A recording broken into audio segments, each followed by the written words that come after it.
I welcome members, officers and the public here in the room or watching on the webcast to today's meeting of the Audit Panel.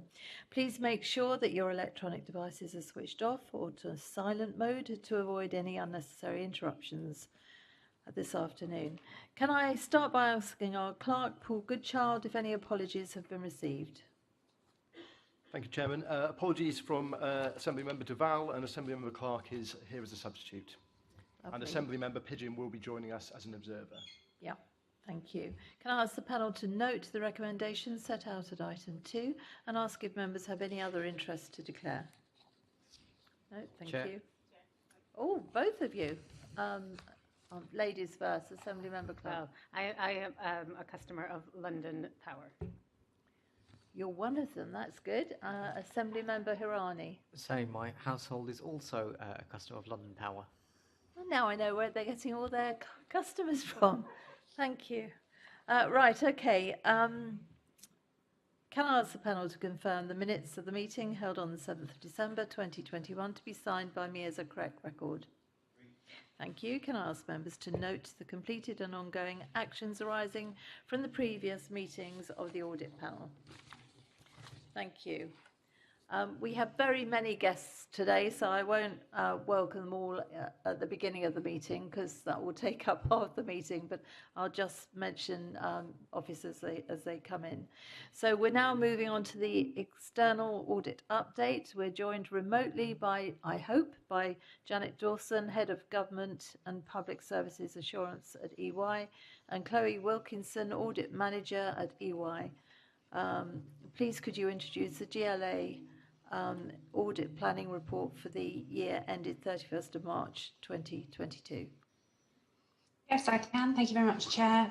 So you've got in your pack our indicative audit plan for this year's financial statements and value for money audit that we'll be carrying out on the year to 31st of March 2022. What I propose to do is just take you briefly through the overview, which starts on our page 5. Which covers the key areas of risk and focus, and then I'll talk to you about materiality and then the process from here on in. So you'll see that we've set out on page 5 and the subsequent pages the key areas that we'll be focusing on in our audit of the financial statements. And you'll see that for the most part there's not a significant change in terms of areas that we've looked at in the past. So we need to look at the risk of fraud or error in the accounts. We look at the risk of management override, particularly in the classification of capital spend within the accounts. We look at the within the group statements for GLA Group. We look at the onerous contract associated with the E20 stadium that sits down within the LLDC group. And we look at the risk of error of property valuation as a significant risk, as that relates again to the group. So where you consolidate in asset valuations from LLDC and also from GLAB, so the property companies. You'll note on page 6 that we've got a slight change in risk and focus around valuation of long-term debtors measured at fair value within the group and within GLA's single entity accounts. That's work that we've done in the past. However, what we've done is disaggregate the element of the work that we do on how that's valued and the basis on which it's presented in the accounts, which is quite often it's underpinned by property, so they're property-backed loans, and we need to understand the detail of the valuations of those properties that sit behind those debtors. So what we've done is pull out that specific part so that members of the organisation can understand where that work is directed. And you'll see at the bottom of page 7 that we've also pulled out there then the element of how those are valued and how those may be impaired through expected credit losses. Now, in the past, we've put both of those elements together with one commentary. What we've done this time is split that out so that you can see there's 2 distinct areas of focus that we apply across those elements in the accounts. You'll see, just popping back up to page 6, that we have valuation of loan investments as a significant risk as well. Again, it's similar to previous years. And then we go down into our higher inherent risk areas. So those where we pay particular attention, but perhaps don't need to use specialists or do additional specialist procedures on those areas. And that includes the pensions valuation, the disclosures that you make on your management assessment of going concern, and in particular liquidity and reserves, the judgments associated with business rates appeals provision, and then you'll note accounting for the residential mortgage-backed securities in there. This is less to do with the valuation of them, but actually how they're reflected within the group accounts, because we're aware that management are considering moving them within the group structure, which will change potentially how they're disclosed within the accounts for this financial year. That's a whistle-stop tour through the key risk areas. You'll note on page 8 that we're planning to use materiality level of 60 million.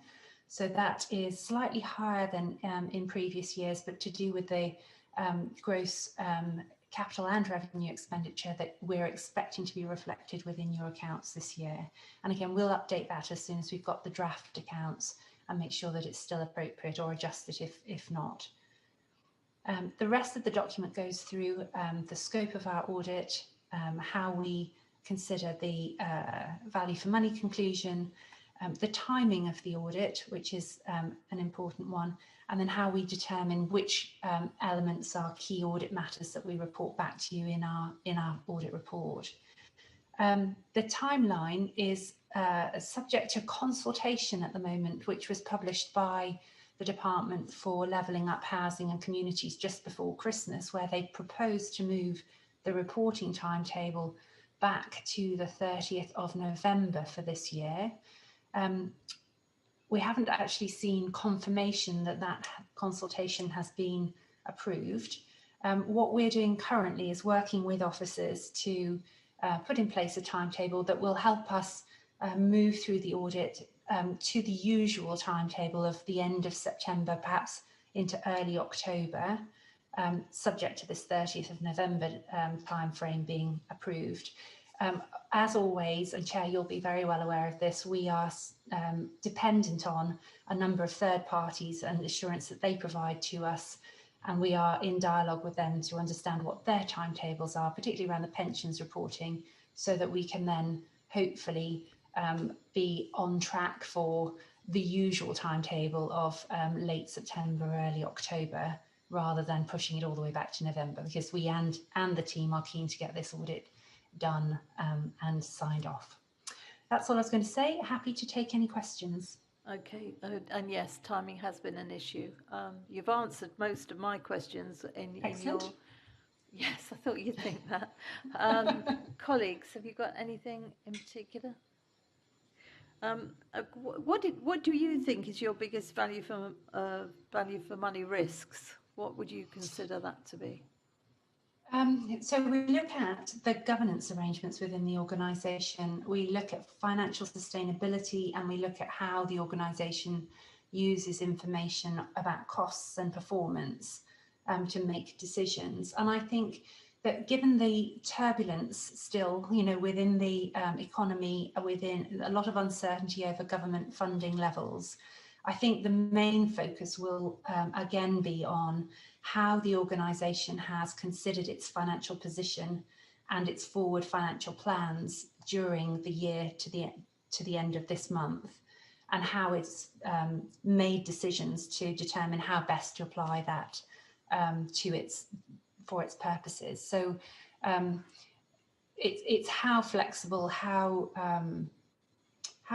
and how sustainable the organisation's arrangements are to be able to cope with all of those uncertainties and still develop robust financial planning, which will achieve sustainability for the organisation, I think is the key area of focus for us this year. Focus and concern, or just focus? Well, focus, I think, at this point, because we haven't undertaken the detailed planning, it's difficult to tell whether we think that there's a risk of significant weakness in those arrangements or whether they are operating sufficiently robustly. Okay, thank you. Anything else from colleagues? No, you've been let off lightly today. Thank you very Excellent. much for coming. Thank you. Pleasure. Thank you. Thank you. Can we note, colleagues, the contents of the External Auditor's GLA Indicative Audit Planning Report attached to the report? Yes, thank you. We now move on to the internal audit reports. Before we begin, the panel will see that Appendix 8 of this item concerning cloud computing governance security has been provided to members only as only and has been reserved from publication. Given that I myself want to ask questions on that, under Standing Order 2.2d, I propose to take item 6 in Appendix 8 as the last item of business. Are you happy with that? Jolly good. Right, now, going on, I'm going to ask David Esling, Head of Audit Assurance at MOPAC, to introduce each non-exempt report, and then I will ask relevant officers to expand further. So, do you want to take over then, David? Thank you, Chair. I'll start with Appendix 1, which is our progress report, and this covers the period from 1st of January to 1st of March in quarter 4.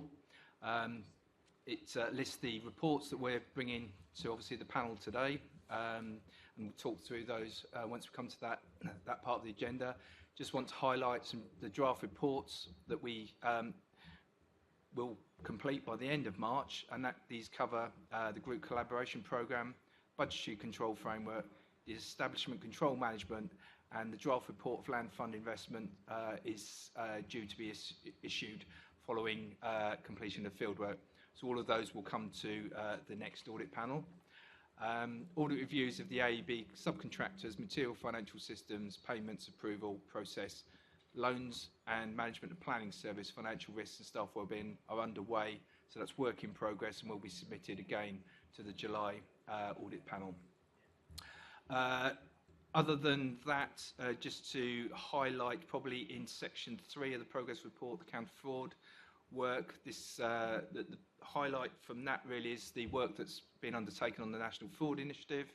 Of those nearly 2,000 matches that were received, 50 were payroll matches, and DARA, that's the internal auditors, are liaising with GLA HR to clear 46 and with 4 matches. And as it describes there, those are being dealt with in more detail. Other than that, the report is as in the pack, so I'm willing to take any questions on the progress. If not, I'll proceed down to Appendix 2 and Annex B, should I say, Annex A and Annex B. But if there's any questions on the progress report. I have. Shall I start? There were 4 payroll matches all related to one employee who placed an order with a company that they're director of. I believe that progressed to disciplinary investigation. So what action has been taken to stop this happening? Yes, that because of the nature of that did involve some further work on the disciplinary investigation, which is still ongoing. But there will be some further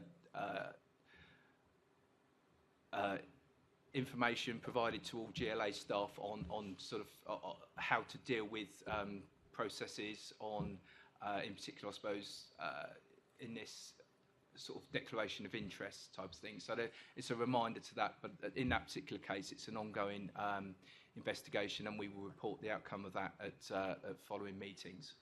Okay, it's just concern as how to stop that happening, if there's anything you could do other than just reminding people. Well, by reminding people, it will show that what's required. So, I mean, part of the National Fraud Initiative will pick up on any matches on that, and as described here, we will investigate those. But it's a case of with any employee, they've got processes, procedures they need to follow. And they will be identified should any errors or should occur. So we would take those on from an investigative perspective. Okay, I can see David Galley indicating. Yeah, Chairman, if I could just add, because this very morning I chaired the fraud response panel that considered this particular issue. So as David says, we'll be reporting here the progress on that.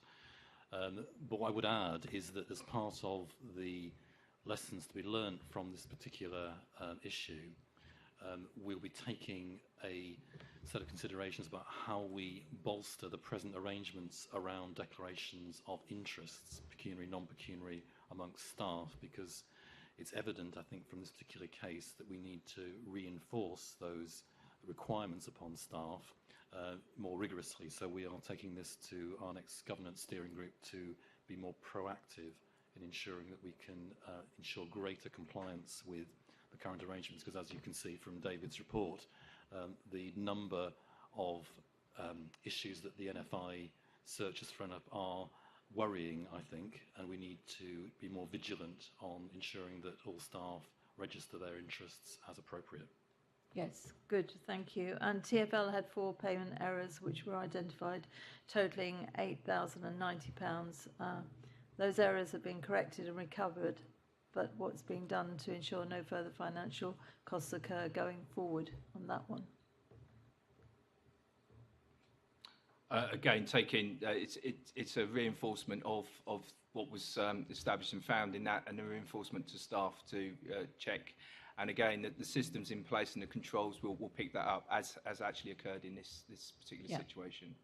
Yes, it's good it's been picked up. David? And again, if I can add to what David has said, as part of the revised coding structure that we're introducing from 1st of April, we've required all budget holders and SAP shoppers to attend a series of training.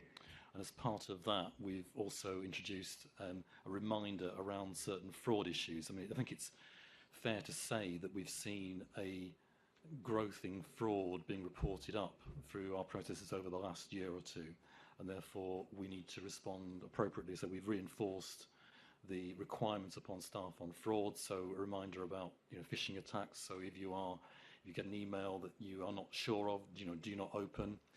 Reminding people about they mustn't disclose passwords down the line. All the kind of common sense issues to avoid fraud attacks that are increasingly more prevalent.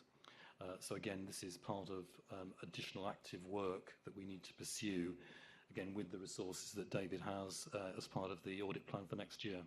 Yes, I mean, this morning we were in the police committee and it was on fraud, and the amount fraud has gone up is very, very concerning, and we certainly don't want to have more of it here.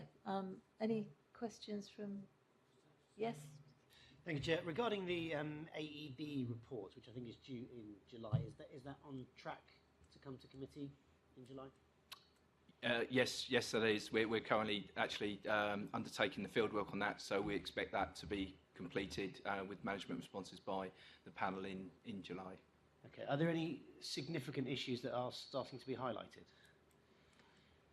Not at the moment. I'll look to Mark, my colleague here, who's running that particular review. I know in the but report it's early stages, so we literally have just started the fieldwork on that. But we have a follow-up review later that we can maybe cover some of those. But if you do have any particular concerns, as I say, we're beginning the fieldwork now. I mean, we're certainly willing to have a conversation on that. Okay. Oh, sorry. Yeah, if I can just add to Peter's question, because it's a very timely one. As we discussed before, again, arising from alleged frauds in this area, one of the areas of concern for me, and hence the work that our colleagues in internal audit are doing, is around the relationship between contractors and subcontractors.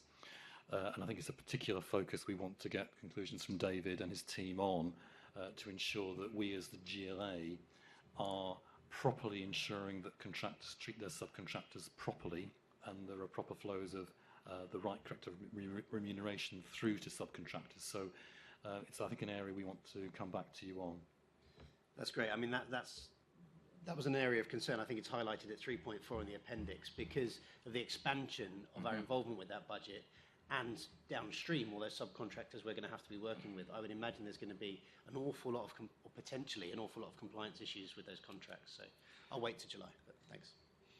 Just to add to that, that is going to be the key focus of that review, and we've already had conversations today on the subcontractor issue and potentially ways that we could maybe see it identifying, those particular issues that come with subcontracting out.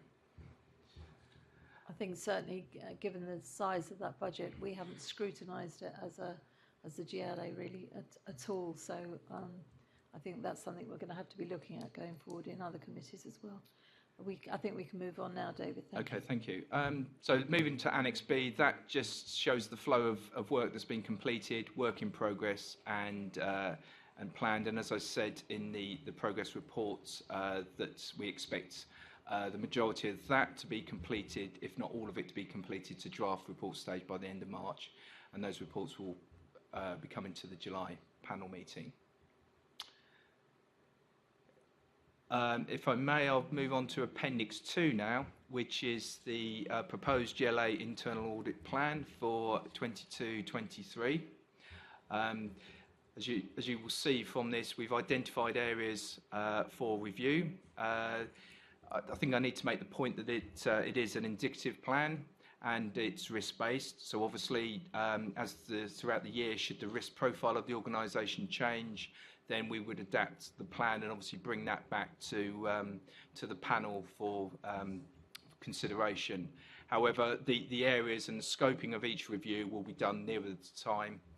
As you will see, I think the AUB, so there's an area within that, as we've just talked about that, to be covered. There's also specialist reviews that will cover ICT. And also material systems, the financial reviews, which we would be expected to have in our plan, and we've identified within this. Obviously, willing to take any thoughts, comments, and suggested changes from panel members. Yeah, can the obvious one have ongoing changes to the timeline of the new City Hall had any impact on the audit plan? It hasn't affected us, no, not directly, because if we can't actually see people in face to face, then we will be able to contact them through Teams. So as a logical process of the audit being undertaken, we haven't had any issues so far with that. So that hasn't directly impacted on our work. Okay. Any questions, colleagues? No? Okay, we can move on. Okay, so I will now come to the key reviews that we've undertaken in the last couple of months. Mark, I look to my left, who will introduce the records management full report, and then we'll move on to the other ones. I'll hand over to Mark. Okay, thank you, Sir David. The audit of records management, we reviewed the framework in place for the creation, maintenance, storage, use and disposal of GLA records in line with corporate governance processes and statutory requirements.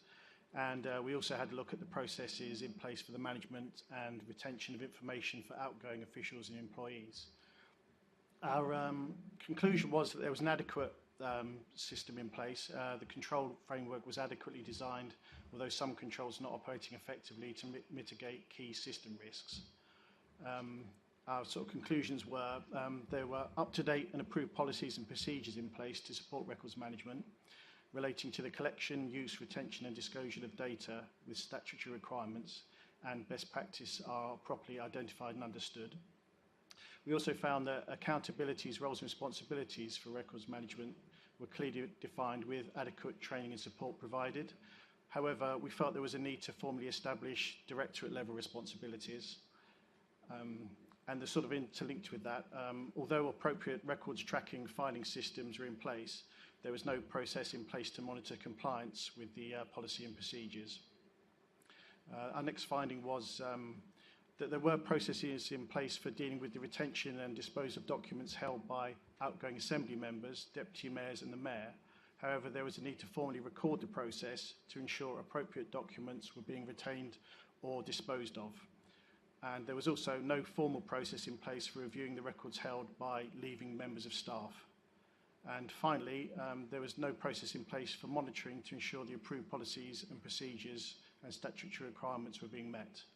So that was our main sort of findings from the audit. I think Naran's here to help answer any other questions that you may have. Yep. Do you want to add to that or just answer any questions? I can. Do you want me to talk a little bit about what we're doing in response to the actions, or I'm happy to take questions, whichever works. Let's see how many questions we've got. Yep. Apologies if I missed this in the report, and I know it talks about documents, but what are the processes for hardware? I've got phones and laptops and things like that, and I'd imagine over my years here I'll collect more. How are those processed and disposed of safely? So I would need to come back on how how things are wiped, etc. before they're passed over. So I'm happy to provide some information. I don't know that. But what does happen is when an individual leaves, we ensure that they return their hardware to us. And even over the pandemic, when people were working from home, we would get that couriered back to us. So one of the things that we do is absolutely bring our hardware back in when people do leave. But I can come back on the question because I don't know the answer as to kind of I would need to speak to our digital teams as to kind of how those devices are either wiped because they would need to be, because we would obviously recycle them as well. Documents aren't necessarily paper-based. So, yes, absolutely, yeah. As this review directly relates to the GLA transition to the Crystal, has this review been impacted by the ongoing delays of the move? No, it hasn't. Right, okay. Any other questions? No, that's it. Thank you. Thank you. Okay, okay, back to me then. So this is on page 107 is the follow-up review, and this was of the building safety that was carried out in June 2021. As you will see, as part of our follow-up process, we've reviewed the process subsequently and the recommendations of whether they've been implemented, and as you will see, this now receives a substantial opinion. The recommendation was being fully implemented, or the two recommendations, should I say, have been fully implemented. Willing to take any questions that the panel may have, but it's a good result from our follow-up review. Okay. I mean, do any further changes need to be considered following government announcements in this area? That's, I mean, it's, as part of this review, we obviously undertook what the statutory requirements are, and any the latest thinking, anything that's subsequently come out, we would, as the processes of that review, we found that the GLA were picking up on any statutory changes, any statutory requirements that are need to be implemented, so that the controls were in place for that, so they would be picked up in due course as any frameworks or changes required. Okay, fair enough. David Galley. If I can just add to that, Chairman, I'm not sure whether Megan Life is on call, but I think what we'd say is that given this is very much a kind of growth area, there's going to be more money the government are providing around building safety, given the importance of the issue. We will need to be remaining very vigilant about ensuring our processes can match the degree of funding coming through, managed through Megan's team. But Megan may want to add more. Thanks, David. Yes, I don't think anything particular to add, just that the recent announcements, the most recent ones, kind of amendments to the Building Safety Bill, kind of sit alongside all of the funding that is managed through my team. The direct impact on the funding programmes is still being worked through at the moment, but we certainly are working really closely with our colleagues at the department to understand how that impacts our work. But as David says, certainly kind of previous announcements of additional funding, particularly for the Building Safety Fund, will be coming through the GLA. So as David says, this area certainly is growing, and we will be making sure that all of our governance processes kind of grow and match the additional risk that poses. Good, thank you, because it's something we're all watching. Thank you for that, Megan, as well. Okay, I think we can go on to the next Okay, item. so moving on to our follow-up of the London Power Control Framework. As you will see from this, there were two recommendations made. One, 10.4, was the risk register has been implemented. However, the London Power quarterly reports issue and the growth in take-up of London Power, and what we found is it's partly implemented, and as you will see in the follow-up finding, there's quite a detail there of how that's been done. So in the further action, we've suggested that monitoring of the energy market conditions continue to be undertaken by London Power. The marketing strategy is implemented once market conditions allow this. This takes into account, obviously, the pressure on the energy market at the moment and the potential take-up and respondents to London Power. I know Chetan is also on the line, so willing to take any questions that you may have on that, and I'm sure Chetan will be able to help answer those as well. Jolly good, because I know I've got a few. Do my colleagues have some? Yes. Yeah. Gripesh. Just in the report, it talks about a pause in customer acquisitions across the country. Can you just go into a bit of detail on the reasons for that? Yeah, of course. I'm so sorry I can't be with you today, sort of in person. I was hoping to, but I've sort of come down with a cold and didn't want to subject colleagues and commuters to that. So in terms of customer acquisition, the market's been in an unprecedented state over the past year. We saw that since the autumn, through increasing energy wholesale prices, fixed price offers through the market were above sort of variable prices that were capped by Ofgem's price cap. So we've seen since October 21, there's been negligible switching across the market. So if you try to switch to London Power, for example, you'll find a message saying that we advise customers it's in their best interest to stay with their current supplier, either on their fixed price or on price capped variable prices. So in terms of the marketing strategy then, are you, from a funding perspective or a budgeting perspective, are you keeping that money in the budget to take forward the strategy when the market conditions are a bit more favourable? In essence, yes. So we've not been spending money on marketing.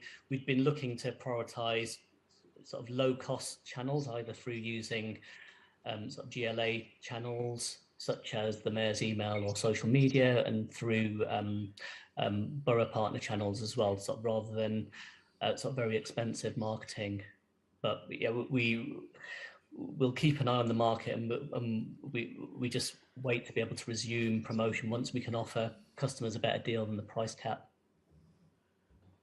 And given the situation around the world that we're seeing around sort of the Russia crisis and the focus at the moment on energy from unethical sources, is there not a case to say actually we might be able to purchase maybe just not from a saving money on your bills perspective, but a provider that provides ethical ethical or renewable energy sources in what they are using to power homes? Is there not an angle there that can be pushed? So in principle, however, given the dynamics of the energy markets, variable prices from April will be about £2,000 a year for the average household. The best fixed price sort of offers on the market, given where gas prices have doubled over the last couple of weeks. So you're looking at £3,000 plus a year for the best available prices. So I think the best advice for Londoners is still to stick with their current supplier. If they're on a fixed price deal, stay on that for as long as you can. If you're on a variable tariff, stay on that and just keep an eye on the market. And we're offering customers sort of email alerts, so we can tell them when they can get a better deal from us. But I think it would be good to say, you can get renewable power from us versus sort of browner power that might include gas-fired generation from potentially Russia, but financially, it's still we still would advise customers to stay where they are. Okay. Would you like to come in, Assembly Member?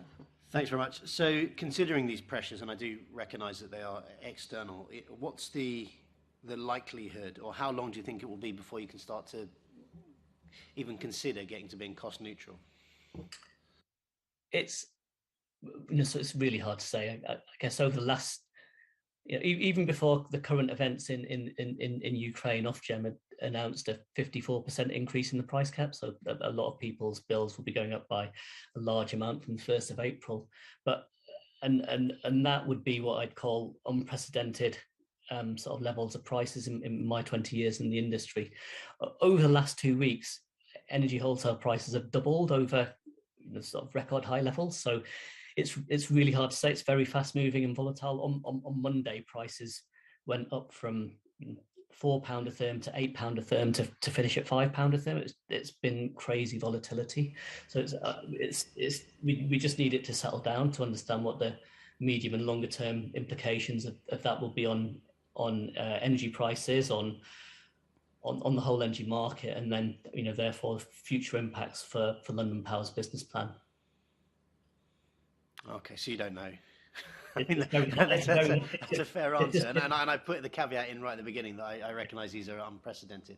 But I guess as a result of that, at some point, after 6 months, I mean, there's a case of almost literally taking stock and thinking about, okay, how do we put together a realistic business plan for 5 to 10 years, possibly? Yeah, we continually sort of look at the financial scenarios for London Power. So we'll be looking at how we can sort of minimise costs and sort of optimise the outcome for Londoners. Okay. Shall we move on to David? Chairman, perhaps I can try and address Peter's excellent question a bit more directly. Just to give you some comfort, mindful of what Chetan said around the uncertainty and the need for close monitoring. To give you a bit more comfort, you recall that the GLA is exposed to a loan to London Power of 1.1 million. As we stand today, they have not drawn down any of that as a net zero balance. The projection that we have agreed, albeit subject to all the uncertainties that Chetan set out, is that we'll be looking for the balance to be drawn down by £205,000 by the end of this financial year, and by the end of next financial year, so 31st March 23, we're looking at 260k of drawdown of the 1.1. So well within the borrowing that's been allowed for, but obviously that's still very much subject to how things develop over the next 3-6 months, a year. But I think it shows the management of the exposure that we're potentially open to, which I think is the best that we can really look at the moment, given all the uncertainties. Thanks for picking up on that, David. I mean, you picked up the sense from me that I didn't want to put the boot in too much, because I really do appreciate that this is a fast-moving situation. But yeah, those drawdowns, those loan provisions, once those start to be accessed, this is a completely different business model, almost to why it was set up. So I really do appreciate you coming back with that reassurance that it's being closely monitored. And I think it's worth us picking this up. Absolutely, and I stress again, mindful of those external circumstances, but I think it's something that we as a committee keep a close eye on. Yep, we certainly have been. We can move on now. Okay, thank you, Chair. So moving on. So this is the follow-up of the material systems, so the key financial systems that we undertake, as I mentioned in the remarks earlier on the audit plan. So we undertake key financial systems work. This was the review that we undertook in February 2021, and as you will see, the overall control framework has improved since the original review, and the 2 recommendations have been fully implemented. So this will now receive a substantial opinion. Willing to take any questions, and obviously David to my right as well. I can just say that it is noted that there are no identified key risk issues outstanding. But is that right? Is that absolutely none? From this review and from the identification, so the control within that control framework, yes, I can say that for this particular review. Okay, All right then. But we undertake, as I say, key financial systems reviews each year, so we'd pick up on any other or identify any other issues going forward. But for this particular review, that the control framework we can say is now substantial. Okay. All right then. Thank you for that. I'll turn myself off there. You're going to talk about the AEB next, but Michelle Kumo-Bora isn't here, apparently, and not coming. So I don't know how you're placed to answer any of the questions, or shall we put them in writing? I can introduce the paper and then try and answer any questions. Obviously, this again is a follow-up review. So as you will see, the previous identified management actions and recommendations have been fully implemented. However, if there's any specific questions on this, I will, between myself and Mark, we'll try and answer those. If not, yes, you may need to direct those to Michelle. Colleagues first, any specifics? No. Again, I was concerned that there's no identifiable key risk issues, given that there is so much money, £300 million, in this particular fund. So this really comes down to the scope of the review. So obviously we cover, and we're very clear in our scope. So when we're talking of that isn't over in respect of the overall AEB funding. That is in respect of this particular scope of this review. As I think we talked about earlier, so there's some further work that we're undertaking on the AEB, in particular on the subcontractors. So we'll be picking up that. So this is an ongoing piece of internal audit work which we feed into the audit plan, and will be ongoing monitoring, and we'll be feeding back to the panel as we complete those reviews. So this is just covering this particular area and the scope of this review. So I think it's fair to be very clear that it's very confined, and we will be doing ongoing work and taking any concerns that have already been raised at the panel, and as I say, in particular on the subcontractors going forward. Okay, fine, thank you. And the last one, of course, is the one we're taking into the Section 2, Part 2. So, right. Thank you. Okay, no other questions from my colleagues? No. Can I ask the panel to note the contents of recent internal audit reports attached to the reports at Appendix 1 to 7? Thank you. Corporate Risk Register. Do members have any questions or comments? Right, okay. Oh, yes, sorry. I always find these charts quite difficult, but I would have thought the whole move to City Hall should be read, even the residual risk, because it is, hasn't delivered yet at all, and it's behind time. So I'm surprised that's not read. Mr. Galley, would you like to comment on that? Yes, I mean, this is obviously a position as we presently stand. We are confident, remain confident, that obviously we will move in to City Hall shortly, and that the savings that we are generating will be confirmed at the level that I've indicated before. So I think fundamentally the risk will effectively disappear from this register, given ultimately we will move in successfully to City Hall. Okay, can I just interrupt here, Assembly Member Pigeon? Part of the report says, and I'll read from it, I'll just take some bits out. The Assembly is continuing to hold their full committee meetings in the new chamber at City Hall.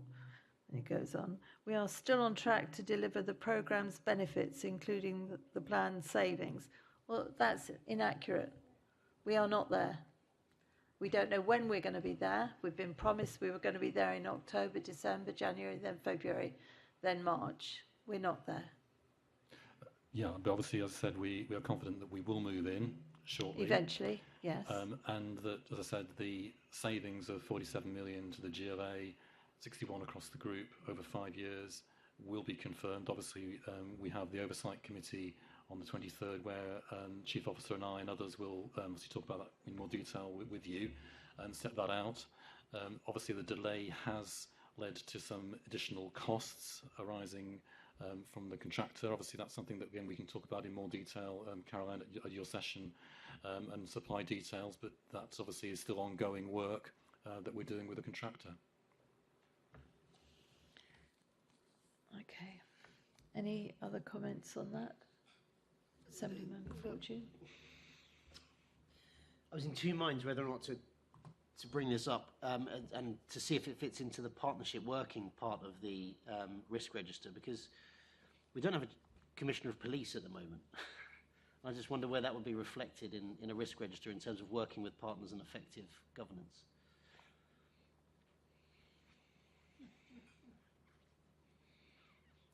So, does anybody want to take that on? I think the scope of the risk, it's a tricky one. I don't know. I mean, the scope of the risk probably wouldn't directly include that because it's more framed around partnership working outside of the GLA group rather than intra-GLA group working. So it's looking more out to London councils, the boroughs, government and a wider set of partners, and it's not so much picking up those interactions with whether it's TfL or MOPAC or the MPS in this case. See, that's why I was in two minds, because if you look at it, if you look at some of what's highlighted in the report, it does talk about partnership working with parliamentarians and councils and other bodies. And we do have that sort of hybrid existence, don't we, in terms of our responsibility of, or the mayor's responsibility in contributing to appointing a commissioner of police. So I was just wondering where losing a major leader in London governance, where that would be reflected in this risk register. Because if that's not a risk, then I don't know. Perhaps if I can respond. I mean, Peter, as always, your comments are well made here. I mean, self-evidently, it does cause difficulty and challenge in terms of all the working that we're doing with MOPAC and the MPS. I mean, just say on areas that I'm working on, say on collaboration, for instance, with the police across the group. I mean, clearly the absence of having a commissioner that's permanent now is something that will inevitably cascade down the organisation and lead to the work that we're doing in collaboration with, say, the Met and MOPAC, more tricky and difficult. Perhaps it's something we could take away and reflect a bit more on in the partnership working part of this register. Thank you. I'll leave it there, but I do think the loss of a key stakeholder should be reflected. Yeah, if I can go back to the move again, I read you out a piece that comes from your paperwork that says that we continue to hold full committee meetings in the new chamber. That's incorrect. I mean, obviously we've been holding the budget plenaries that I've been at in the new City Hall, but obviously there have been meetings held here in Union Street like this one. Yes, but we had our last one last week. Should that not be reflected? It's actually incorrect in your paperwork. I think, Chairman, that's probably my mistake, and it should say full assembly and not full committee. So I apologise for that. So do you think that the risks to the workforce caused by the relocation have been adequately captured? I do think that the risk itself is comprehensive in terms of the mitigations and the controls and the scoring we've got in place. And we did have a good look at this with Ricardo in pulling together the updated register. I would also say we've got, how many risks are there on the register?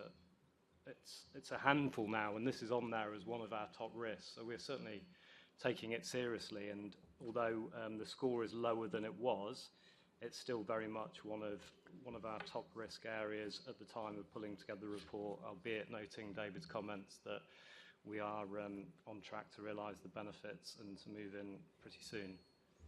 You see, some of us regard it as a real risk. In actual fact, it wasn't on the risk register, if you recall, over a year ago. And I said, why isn't the move on the risk register?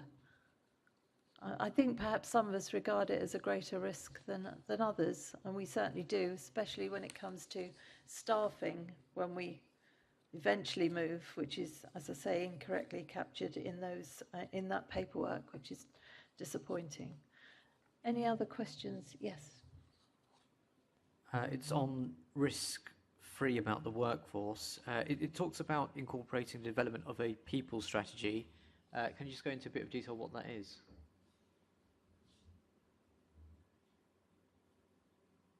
We can certainly write to you with more information on that one, but I'm afraid I don't have the details on how that people strategy is shaping up or what it looks like. So happy to provide some more information. Sorry, is there anybody here that would? We've got so many officers available to us.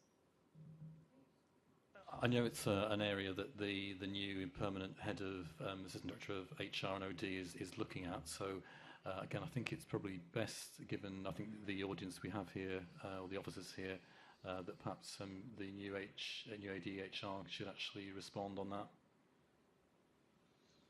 Well, I suppose if no one's here to answer the question in person, I think, yeah, if you could follow that up in writing. Yeah, to the committee, please. We can do that. Thank you. Thank you. And just a final question on risk 5 to do with funding and powers, because obviously we've got, in the last year, we've had a big push from the government on the whole levelling up agenda. So what is the current risk in terms of, I suppose it wouldn't be just the GLA, but actually local authorities in London, and I understand some of our major cultural and arts organisations and institutions, such as the museums in our capital city, are also subject to risk through some of the funding arrangements that are being spread across the country. So what's the current risk level, or what risk levels do you currently see in the government's levelling up agenda to the GLA group? I can touch on that a little bit. It might be a little frustrating as an update, but in fact I initiated a discussion with someone in our strategy team just a couple of days ago about the levelling up white paper and how that bears on this risk. So we're going to be talking about that to feed it into the next update of the risk register. When we put it together, that was before the white paper had been published. So we need to work through exactly how that bears on this risk. And perhaps I can just add to that. I think there's a much bigger risk here, which the levelling up is just part of the issue, where we remain in the hands of the government around all sorts of issues we've rehearsed before around business rates reset, fair funding reviews, of which I think levelling up is one that we add to that list, although I think compared with the potential impact of those two issues, is the risk, I think, is more one of London not getting its fair share, if you like, of those funding, given the government's targeting of levelling up away from London. Just on that, is there any wider work happening with other organisations, maybe charities, and some of our anchors, sort of cultural organisations and institutions across London, just to look at the impact it's having on London in general?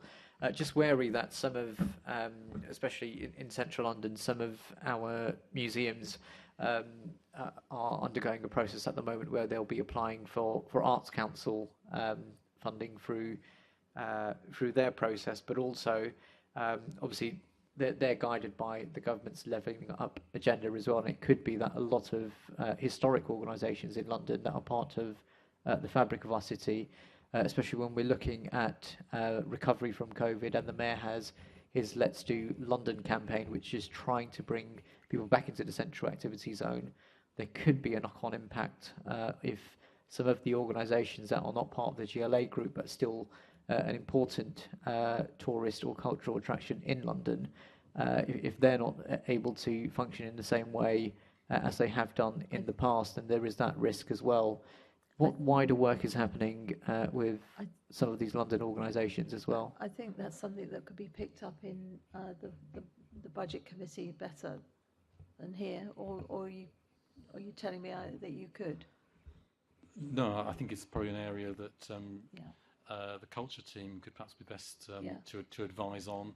Again, perhaps it would be helpful perhaps to write the question you'd want, and we can arrange then for a reply from Shona, the head of the culture team, around the work that I'm sure they are doing around external partners within London, around the museums and other cultural institutions. Yeah, it's not really Audit's thing, but certainly a good point to bring up in a different area, definitely. Any other questions on this? No. Can I ask the panel to note the corporate risk register and identify any points it wishes officers to consider ahead of its next 6-monthly refresh and update?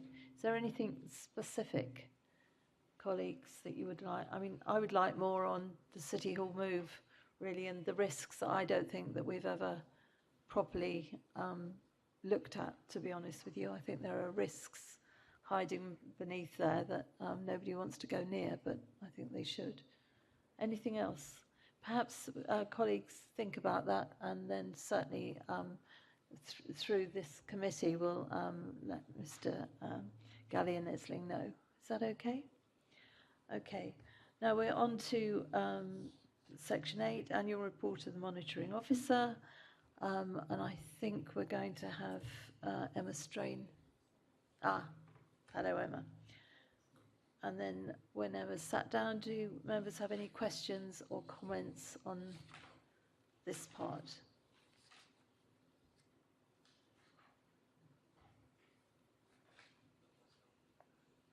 Anybody? I think you're going to be let off really lightly here, Emma. I've got nothing that's pressing. No? No. Okay. We'll save them all up for you for next time, Emma. Thank you. So can I ask the panel to note the report? Thank you. Now we're on to monitoring of expenses and taxable benefits for the Mayor, elected staff and senior staff. Do any members have any questions or comments? Assembly Member Fortune? You don't know whether... I was weighing it up. There was it's just a line where it registers things as other expenses. Can you give us an example of what other expenses are? I mean, one that's close to my heart is we support professional subscriptions. So my subscription to SIPFA, for instance, would be another expense. I'll leave that there. I was weighing it up. You got me halfway through a thought, Chair.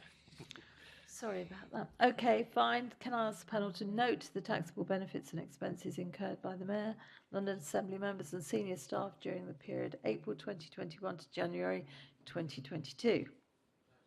Thank you. Register of Gifts, which is Section 10. Do members have any questions or comments? No. Can I ask the panel to note the report? Thank you. Section 11. Do members have any questions or comments? No. Can I ask you to note the report? Thank you. The next scheduled meeting of the audit panel will be confirmed at the London Assembly's annual meeting on the 6th of May 2022. There's no other urgent business, and therefore we now return to the exempt item on our agenda. Now I have to get this right, otherwise I shall be in trouble. Can I ask the panel to agree, pursuant to Schedule 12A of the Local Government Act 1972, that the public and press be excluded from the meeting for the consideration of Agenda Item 6, Appendix 8, on the grounds that they involve the likely disclosure of exempt information as defined at paragraph 3 of that schedule, and it is considered that in all circumstances of the case, the public interest in maintaining the exemption outweighs the public interest in disclosing the information. Agreed. Thank you very much. The broadcast will now be stopped and the public meeting concluded as we move into an exempt session. Right.